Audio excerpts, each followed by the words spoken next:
پر محسن داوړ برید او د محمد اشرف غني سخته غوسه. محسن داوړ برید ته محمد اشرف غني څه غبرګون ښودلی، جزئیات یې ویډیو کې وګورئ او چینل سبسکرایب کړئ.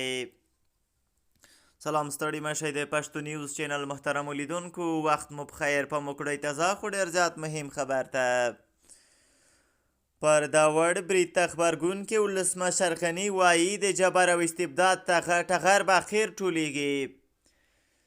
ولسمشر محمد اشرف غني د ملي جمهوري غورځنګ پر مشر محسن داوړ وروستی برید غندلی دی.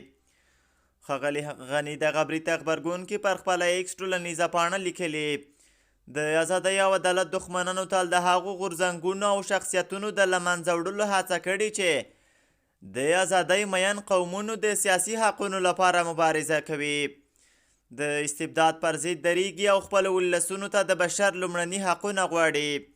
زه باور لرم چې په دې ظالمانه اعمالو د ازادۍ غږونه نشي بندولی. هر څه بدلیدونکي دي.